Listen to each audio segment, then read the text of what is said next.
puis, comme tous les jours, nous sommes prêts à vous présenter les différentes informations économiques en République démocratique du Congo. Pour cette semaine qui commence, nous allons donc vous présenter la charpente qui sera marquée bien sûr par les nouvelles en bref. Vous aurez également droit aux chiffres clés qui vous seront présentés par Judith Unamaka. Il sera question de vous donner les différents taux sur le marché, mais également sur le marché parallèle. Nous allons poursuivre une autre rubrique qui prendra la relève. Il s'agira du dossier, ce dossier qui portera sur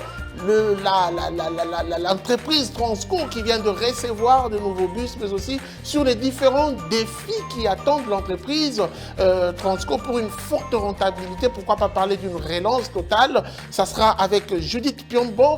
Nous allons poursuivre avec un invité sur ce plateau. Il s'agira de Jean-Luc Moilou qui nous parlera du Pandem PME, une structure de l'État qui vise à accompagner les différents PME en République démocratique du Congo. Nous allons poursuivre cette fois avec Patrick Bamboka. Patrick Bamboka qui nous présentera bien sûr sa rubrique chronique avec spécialement l'exploit du secteur minier face à la Covid-19. Nous allons revenir cette fois pour prendre agenda avec les différents rendez-vous économiques ici comme à l'intérieur du pays. Et nous allons boucler la boucle avec l'article 15 qui est rien d'autre que la voix de sans voix. Tout de suite, les nouvelles en bref. Commençons ces nouvelles en bref avec le budget 2021. Le gouvernement fixe les assignations du commerce extérieur à plus de 55 milliards de francs congolais. Les ministères du commerce extérieur et les services attachés à ces secteurs devraient jouer un rôle important dans la collecte des recettes publiques en République démocratique du Congo. Dans la loi des finances de l'exercice 2021, le gouvernement congolais assigne un montant chiffré à 55 milliards 307 446 600 francs congolais au ministère du Commerce extérieur et aux différents services rattachés à ces secteurs. Poursuivons ces nouvelles en bref avec cette fois-ci la BCDC qui accuse les actionnaires de la BIAC d'entraver la mission de liquidation de cette banque commerciale. Après le retrait d'agrément de la Banque internationale pour l'Afrique au Congo, BIAC, la Banque centrale du Congo alerte l'opinion sur le fait que les actionnaires de cette banque commerciale en liquidation entravent la mission de liquidation de cette banque. Dans un communiqué d'alerte rendu public à ce sujet, la BCDC rassure l'opinion qu'elle continue à travailler sans relâche pour mettre hors état de nuire tous ces actionnaires véreux et à tout mettre en œuvre pour sécuriser les épargnes des déposants. Nouvelle en bref encore, il s'agit cette fois-ci du gouvernement qui veut emprunter 20 milliards de francs congolais le 16 février 2021 sur le marché international des capitaux. Après le succès qu'a connu la séance d'adjudication de bons de trésor à la deuxième semaine de février, 92% de taux de couverture du montant mis en adjudication, le gouvernement de la République démocratique du Congo a, à travers la Banque centrale du Congo, la BCDC, compte emprunter 20 milliards de francs congolais le mardi 16 février 2021. Selon le communiqué du ministère des Finances émis à cet effet, l'échéance des remboursements court jusqu'au 18 mai 2021, étant donné que la date des règlements est fixée au jeudi 18 février 2021. Finissons ces nouvelles en bref avec 4 priorités économico-financières du futur gouvernement de l'Union sacrée de la Nation. Le futur gouvernement de l'Union sacrée de la Nation aura 4 principales priorités économico-financières à mettre en œuvre. Objectif: concrétiser la vision du chef de l'État, celle de cesser des hommages aux potentialités et de convoquer l'action transformatrice de l'économie nationale. La première priorité concerne, d'après l'économiste Alexandre Nchoué, la relance de la croissance économique et la diversification de l'économie. Merci donc de rester fidèle à Zoom Eco Live. Nous allons commencer avec la première rubrique. Après les informations ou les nouvelles en bref, il s'agit bien sûr des chiffres clés qui nous seront présentés par Judith Unamaka.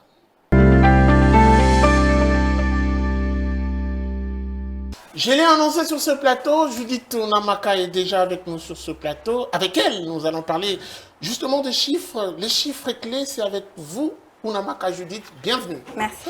Alors, aujourd'hui, spécialement, vous avez fait la ronde pour nous présenter les différents marchés et taux de change, le marché parallèle et également le taux de la Banque centrale. Tout à fait. Allons-y avec vous. Alors, on commence par quoi exactement? On commence par le taux indicatif qui est celui fixé officiellement par la Banque centrale du Congo. OK. Où $1 se négocie à 1980 francs congolais, un franc CFA se change à 3,62 centimes et €1 se négocie à 2375 francs congolais. OK. Parlons à présent du marché parallèle. Marché parallèle, justement. Nous avons eu à répertorier 3 emplacements dans le but de comparer et statuer sur le déséquilibre monétaire dans ces différents endroits. À Itaga, $1 équivaut à 2000 francs congolais. Un franc CFA se négocie à 3,60 centimes, alors qu'€1 vaut 2381 francs congolais. Alors, vers Ngiringiri, $1 se change à 2000 francs congolais. Un franc CFA se négocie à 3,6 centimes au moment où €1 se change à 2382 francs congolais. Partons à présent à Bumbu, $1 se change à 2010 francs congolais.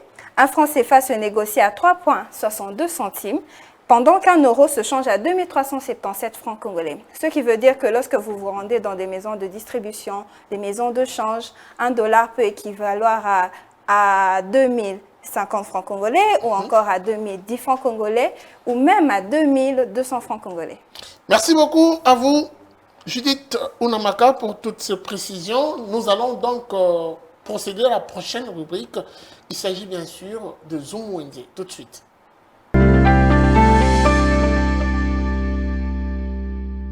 Le marché chez vous, le marché avec nous, le marché, on le fait ensemble à travers la rubrique Zoom Wednesday. Et donc, ça se passera tout à l'heure avec Benita Mwendi.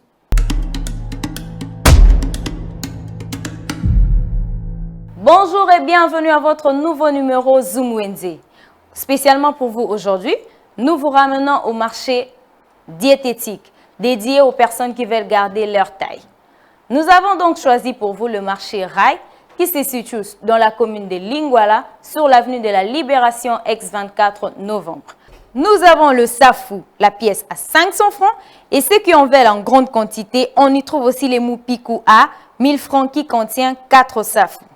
Nous avons le citron, la pièce à 500 francs, les moupikou à 2500. Nous avons aussi le maracuja dont la pièce est à 300 francs et les moupikou à 1500 francs.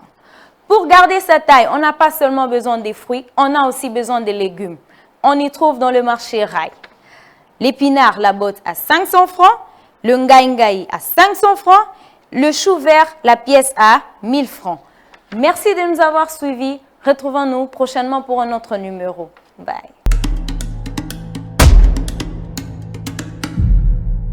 Quels sont les différents défis face à l'entreprise Transco sera butée dans ces processus de relance? La question se pose et Judith Piombo y apporte des solutions et des réponses plutôt à travers la rubrique Le Dossier. Tout de suite. L'entreprise Transco vient d'être dotée de nouveaux bus, mais cette entreprise fera face à plusieurs défis. Nous en parlons avec Judith Piombo qui est déjà avec nous pour échanger sur ces dossiers qu'elle nous ramène. Judith Piombo, bienvenue. Merci. Alors aujourd'hui, Transco bénéficie de plus de 300 bus. Un lot sur les 440. Alors, on parle quand même des défis. Quelle est la situation d'avant qui ne pourrait peut-être pas revenir et quelles sont les craintes d'avant que le gouvernement doit en principe contourner? Déjà, le tarif maintenu à 500 francs depuis 2013 pour toutes les lignes confondues pour les réseaux urbains n'est pas un fait du hasard, puisque le gouvernement a assigné une mission à Transco, une mission essentiellement sociale et non commerciale.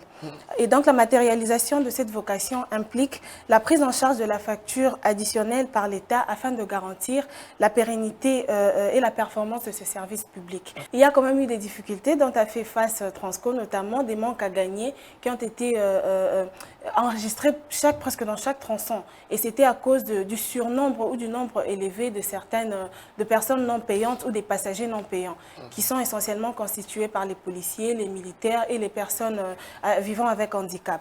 Ensuite, il y a eu aussi la difficulté de la qualité des infrastructures routières. Il y a certains tronçons que parcouraient ces transports en cette année, là où dans les années précédentes, qui étaient vraiment délabrés. Alors, c'est qui occasionnait ou accélérait la destruction de ces véhicules. Et puis, nous avons eu aussi à vivre le manque de respect de ce bien public. D'abord, dans le chef des conducteurs de Transco, nous le savons tous à Kinshasa, les conducteurs ou les chauffeurs de Transco conduisent mal. Donc, ils utilisent vraiment une conduite très abusive. Et ensuite, dans le chef de la population, vous vous rappelez, nous avons eu à assister à des mises à feu de ce bus Transco. Et nous espérons que le nouveau lot qui est arrivé depuis le 13 février 2021 aura une meilleure gestion et que les problèmes antérieurs ne vont pas refaire surface.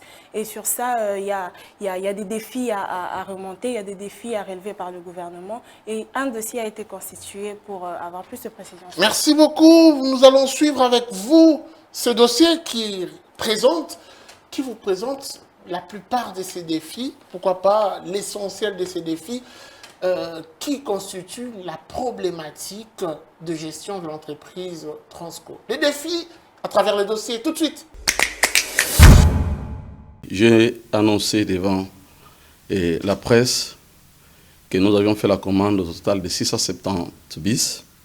Les 440 bis arrivent d'ici mois de janvier de marque Volvo. Les 230 bis arrivent au mois d'avril de marque Mercedes. Des bus de marque Volvo flambant neuf, 330 au total, ont été réceptionnés par la société Transco ce samedi 13 février 2021 pour répondre aux besoins qui s'imposent. Ce lot est un premier sur un total de 440 bus commandés par le gouvernement Ilunkamba au Brésil. Le total du projet prévoit 670 nouveaux bus. Le gouvernement congolais promet de poursuivre avec le reste afin d'assurer la relance de l'entreprise Transco. C'est un grand projet. Ce projet va plus ou moins faire engager 500 personnes qui vont travailler à l'usine. Et les contrats étaient signés depuis 2019, je vous l'ai rappelé, et qu'il est ici attendu au mois d'avril pour que le bus arrive 60, mais les autres bus seront fabriqués ici. Cette relance est liée à plusieurs défis, notamment logistique et maintenance. À titre exemplatif, les pièces de réchange et provisions pour amortissement véhicule. L'État doit assurer la régularité afin d'épargner l'entreprise des soucis de gestion et d'exploitation de ces lignes pour l'intérêt du peuple. Autre défi, celui de la subvention en carburant. L'État devrait assurer régulièrement et de manière ininterrompue le carburant à l'entreprise.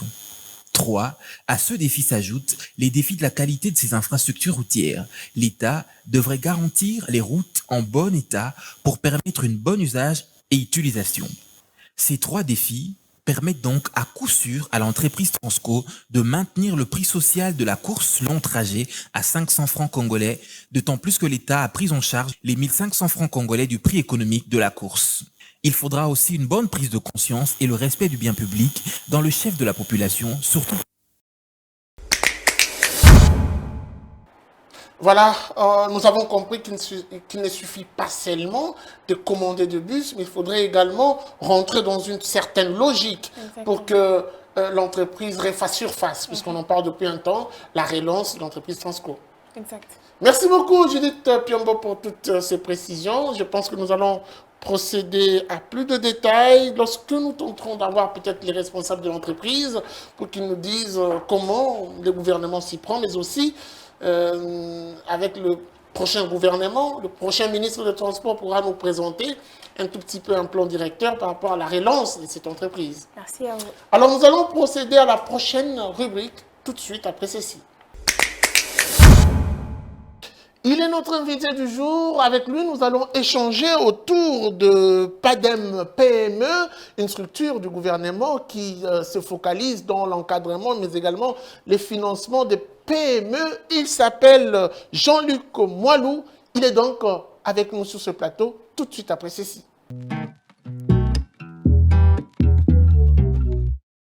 Notre invité sur ce plateau, il s'appelle Jean-Luc Moilou. Il est le chargé de communication de cette grande structure. Il s'agit bien sûr du PADEM PME. Avec lui, nous allons réfléchir sur la petite histoire, mais également le rôle, les missions de cette structure de l'État qui existe depuis plus de 2 ans. Que dire, que comprendre de cette structure? Monsieur Jean-Luc Moilou, bienvenue. Merci beaucoup Guy Chungu, merci à Zoom Eco Live de nous recevoir dans ce magnifique studio que nous découvrons avec grand bonheur. Alors aujourd'hui nous avons la chance de vous avoir pour échanger autour de votre structure. Pour commencer, la petite histoire, qu'est-ce que c'est le PADEM PME? Merci, le PADEM PME c'est le projet d'appui au développement des micro, petites et moyennes entreprises. Oui. En fait, il s'agit de la réponse que le gouvernement congolais a formulée à un certain nombre de contraintes que connaissaient les entrepreneurs congolais. Okay. Il vous souviendra qu'en 2015 jusqu'en 2016, le gouvernement avait initié une réflexion pour pouvoir résoudre l'équation de la pauvreté extrême que nous traversions. La difficulté qui avait été notée à l'époque, c'est que notre budget de l'État avait été réduit de moitié. Pourquoi? Parce que notre économie était essentiellement fondée sur l'exportation de brut, de ressources naturelles brutes, principalement le cuivre. Or, à l'époque, en 2008 et 2012, il y a eu une crise financière internationale qui avait négativement impacté le cours des métaux à travers les marchés financiers mondiaux. Et du coup, nous nous sommes retrouvés au plus bas de l'échelle et au plus profond de la pauvreté. La réflexion a commencé, elle a abouti en 2016 par la formulation d'une stratégie nationale de développement des PME.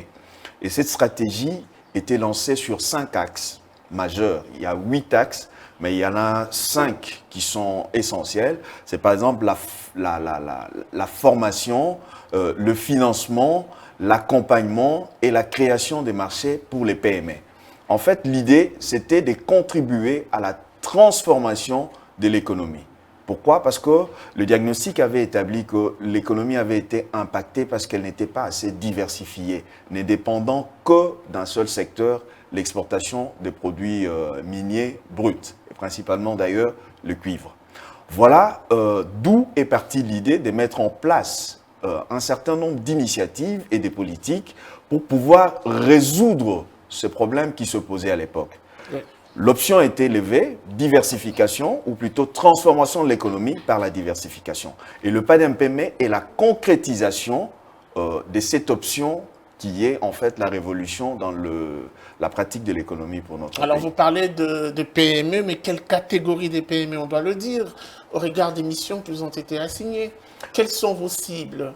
Ben, très bien. Déjà, lorsque nous parlons des PME, nous, on va chercher beaucoup plus loin que les PME. On dit PME, c'est quoi? C'est petites et moyennes entreprises. Mais nous, nous prenons aussi les micro-entreprises. Okay. Parce que les cibles principales de ce projet, ce sont les catégories que l'on dit vulnérables, c'est-à-dire celles qui sont généralement exclues du marché financier classique, principalement les femmes et les jeunes entrepreneurs, ou même ceux qui ont simplement l'intention de pouvoir se lancer dans l'entrepreneuriat pour dépasser le seuil de l'entrepreneuriat de subsistance et se lancer dans l'entrepreneuriat des croissances.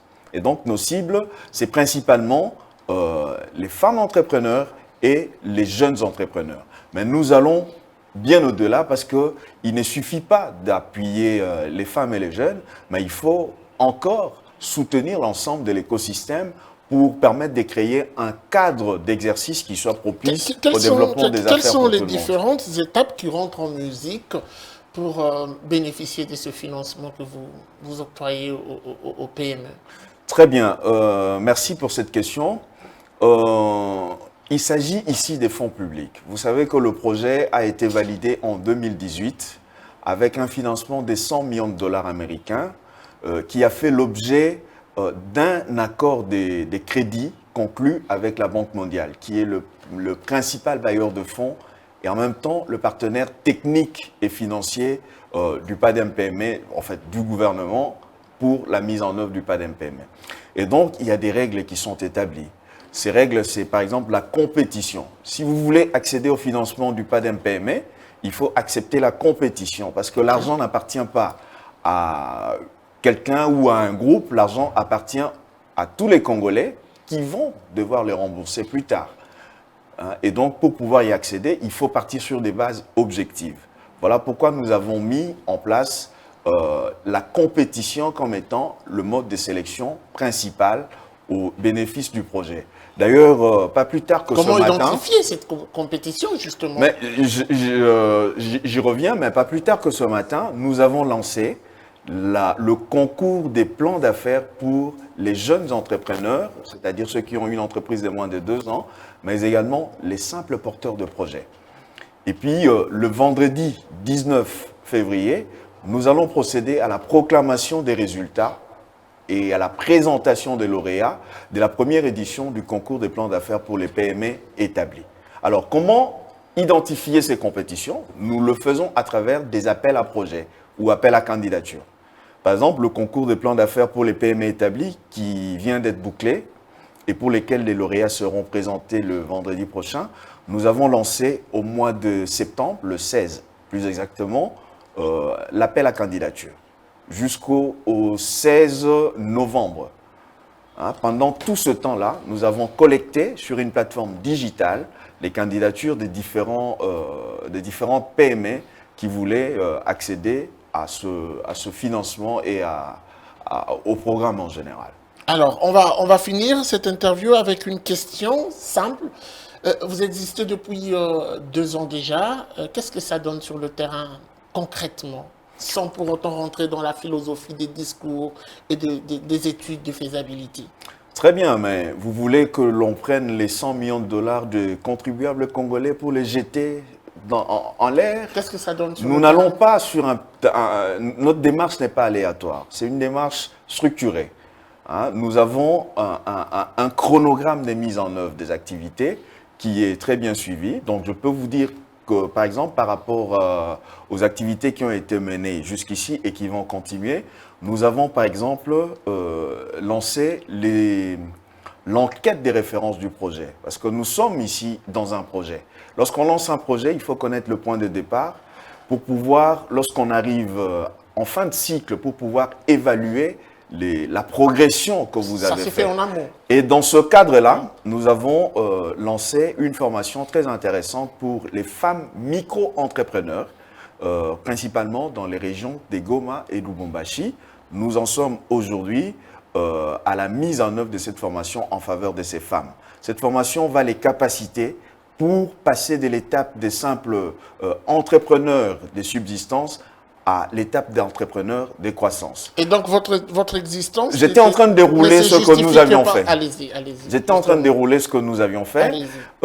Nous avons lancé le concours des plans d'affaires pour sélectionner les plans d'affaires les plus prometteurs, les plus porteurs de croissance en ce qui concerne la catégorie des PME établies.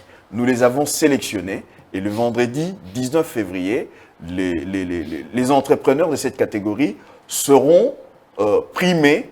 Ils obtiendront des financements qui vont au-delà des 100 000 dollars par entreprise, par exemple. Et puis, nous allons entrer dans un programme. Nous ne faisons pas que financer.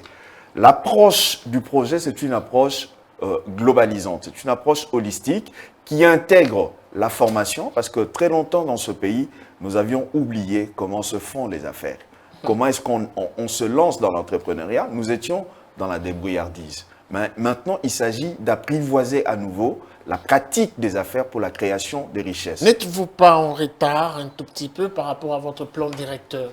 Non, nous ne sommes pas du tout en retard. Et d'ailleurs, s'il faut parler du temps, il serait souhaitable d'accepter, de prendre davantage de temps pour bien faire les choses, mieux faire les choses et garantir le succès, plutôt que de bâcler le travail pour aller droit vers le chèque. Merci à vous, M. Jean-Luc Moilou, d'avoir répondu à notre invitation. Nous rappelons que vous êtes le chargé de communication de la structure PADEM-PME.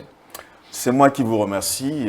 C'était un plaisir et un honneur d'être l'invité des Zoom Eco Live. Merci à vous.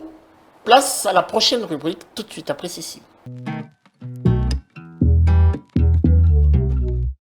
Les secteurs miniers, on parle du grand exploit, oui, face à la Covid-19 en République démocratique du Congo.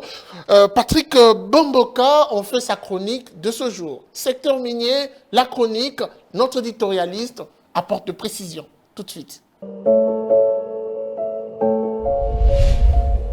Bonjour. Le secteur minier a fait exception en cette période marquée particulièrement par la pandémie de Covid-19. L'industrie minière congolaise a terminé en beauté l'année 2020 avec une tendance haussière de sa production concernant la plupart des minerais. Comme quoi, les prédictions de certains analystes qui craignaient une chute vertigineuse de la production n'ont pas été au rendez-vous. Au contraire, l'embellie a été observée en dépit des circonstances parfois difficiles. Qu'est-ce qui explique justement la résilience de l'industrie minière congolaise face à la pandémie de Covid-19? La chronique Zoumeko plonge dans les petits secrets de cette bataille réussie. Tout au début de la pandémie, les mesures de restriction et de confinement avaient semblé affecter l'approvisionnement des intrants, la fourniture des services et de la main-d'œuvre qualifiée dont l'industrie minière avait besoin.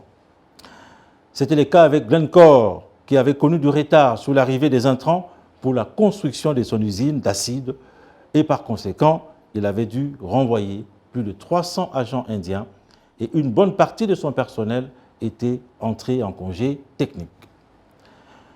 Mais ces difficultés étaient de courte durée.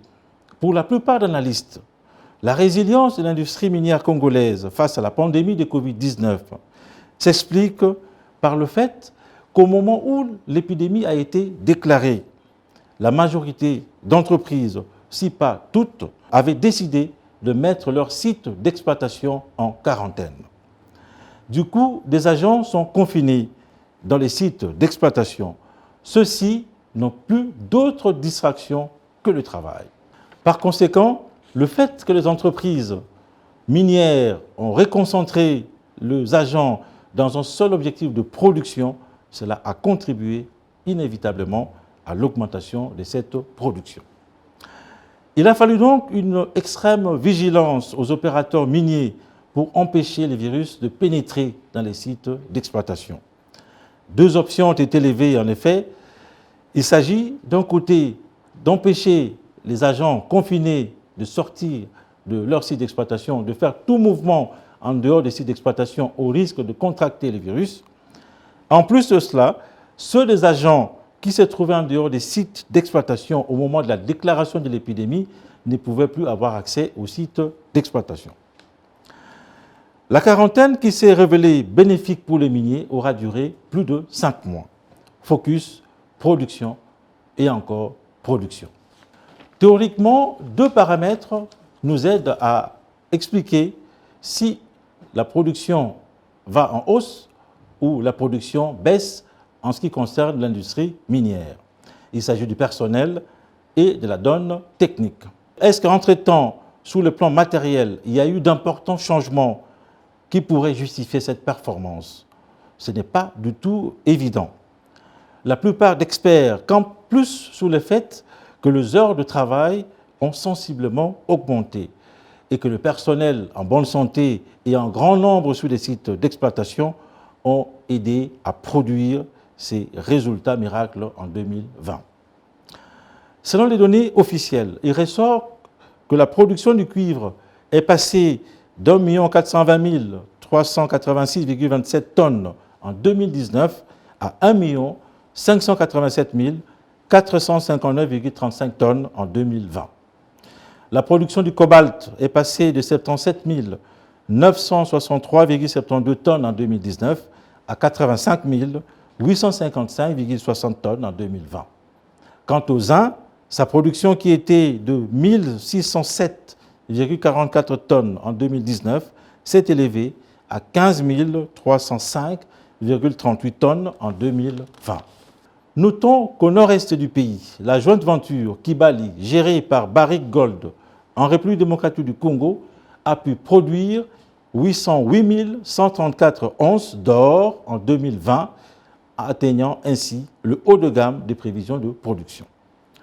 Malgré cette performance, la manne récoltée n'aurait pas directement bénéficié à l'État congolais pour la plus simple raison que la plupart de ces entreprises minières sont en phase de récupération de leur investissement. Voilà une quarantaine juteuse. Merci de nous avoir suivis. Alors, il est temps pour vous de noter les différents rendez-vous qui vont devoir marquer la semaine. Les rendez-vous économiques, puisque chez nous, c'est l'économie avant tout. L'agenda, c'est tout de suite avec Adassa.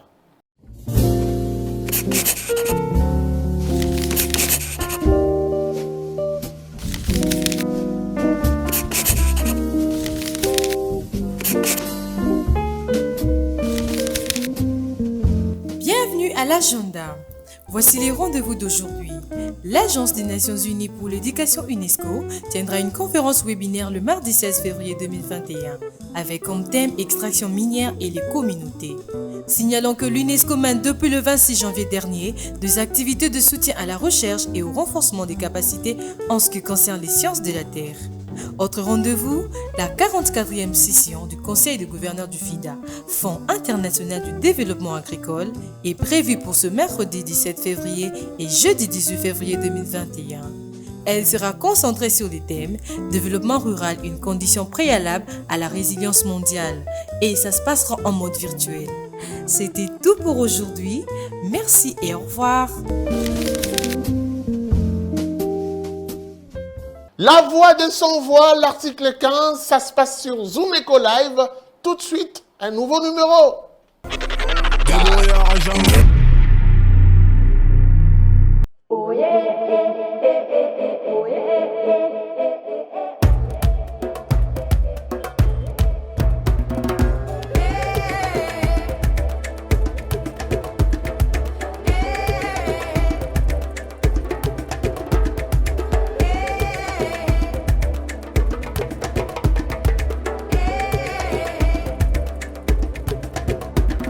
Nanga oyo na bandango kala wana âge ya 15 ans na bandango na Ituri donc nazalaka na oncle papa leki nanga va kufa omutamemanga ye nde mutala kisanga ali donc aye kokufa po azalaka soldat donc aye kokufa ali papa nanga aye kozwanga abandisi olakisanga ti atangisinga ti lelo nga moko mpe nazwi révélation akoma koluka mwa kwanga yo moko yebi ndenge mokili yango eza soko osali te okolia te.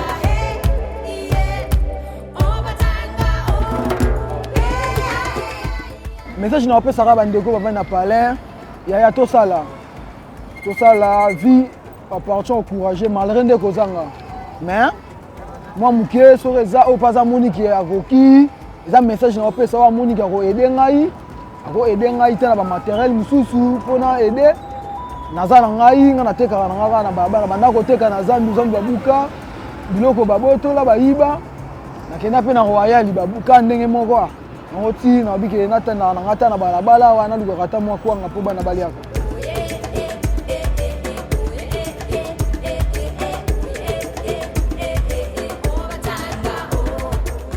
nasengi kaka na papa Fati Beton tala biso bano tozoluka Monsieur le ministre art tozoluka aider biso soki lelo aider art mboka ekotombwama po toyebi ke art eza elembo ya mboka ndenge boye soki yo bilolo yo boye aider ngai nga mpe na kokende liboso na kosala fierté ya Congo.